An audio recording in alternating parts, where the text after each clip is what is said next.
Na discussão específica do senador Sérgio Moro, está se falando ali sobre o que poderia ser caracterizado como gastos excessivos na pré-campanha eleitoral. Então, a primeira pergunta que eu lhe faço é o seguinte: a lei eleitoral brasileira é clara em relação a financiamento e gastos em períodos que antecedem a campanha eleitoral? Não, Milton, ela é completamente omissa, ela não estabeleceu quaisquer limites, não há regras definidas.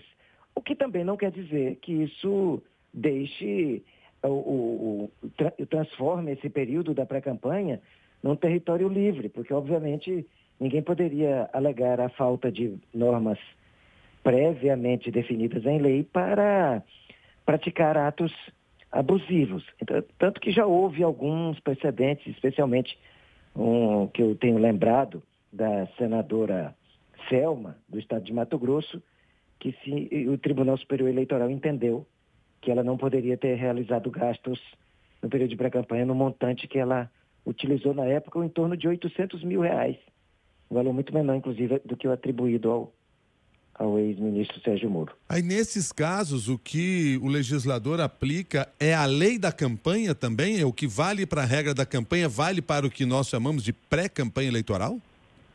Olha, obviamente, nós nunca poderíamos imaginar que alguém pudesse gastar mais na pré-campanha do que na campanha propriamente dita.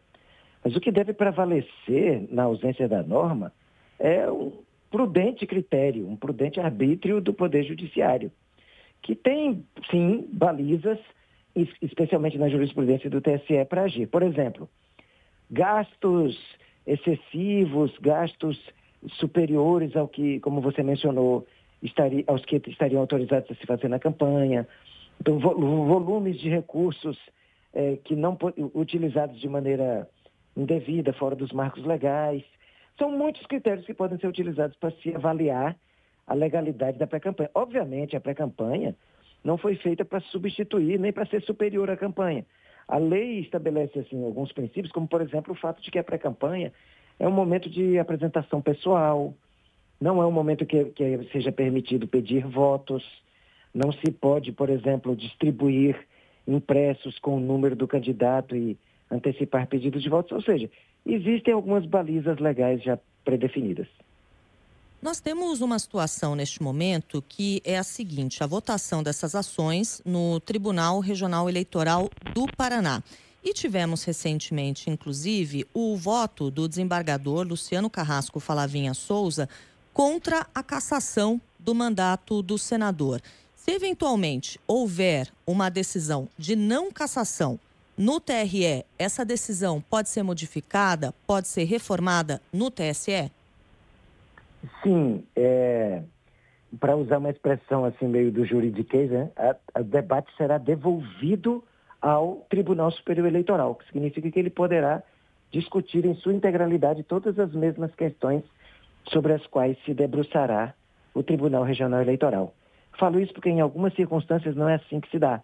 O TSE só pode falar sobre alguns aspectos limitados do tema, mas neste caso, casos que já começam na alçada dos tribunais regionais, o TSE decide com integralidade sobre a matéria. Ou seja, eu posso fazer essa metáfora, né? É como uma partida de dois tempos e nós estamos apenas no primeiro tempo. Obrigatoriamente, quem quer que seja o lado derrotado levará o tema ao Tribunal Superior Eleitoral.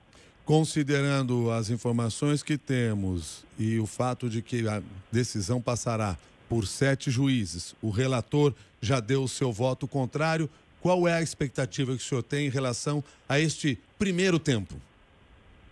Falando como observador, né, obviamente eu não teria uma capacidade maior de antecipar o que pode vir, mas assim, a minha expectativa é de que no âmbito do Tribunal Regional Eleitoral, esse mandato seja preservado, até lembrando do que ocorreu no caso do ex-deputado Deltan Dallagnol, que também teve uma unanimidade de votos favoráveis no TRE, mas assim como aconteceu no caso da Dallagnol, eu acredito que o TSE não terá a mesma conclusão caso isso se dê no âmbito do TRE. Eu acredito que o posicionamento final, e eu estou arriscando aí um palpite, será de cassação, mas no Tribunal Superior Eleitoral.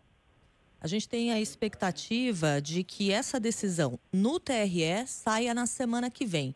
E aí, a partir disso, existe um prazo regulamentar para que o TSE avalie essas ações? Olha, o prazo para recurso nessas matérias é muito curto. Eles devem ingressar com embargo de declaração, o prazo é de 3 dias para interpor. Deve haver ainda embargo de declaração, vai consumir alguns meses ainda no TRE. E depois o recurso propriamente dito para o TSE, que também tomará algum par de meses aí. Eu acredito que isso é coisa para o segundo semestre, talvez até após a eleição. Mas eu não posso cravar. Se os tribunais decidirem julgar bem rapidamente, nós podemos ter uma decisão antes disso.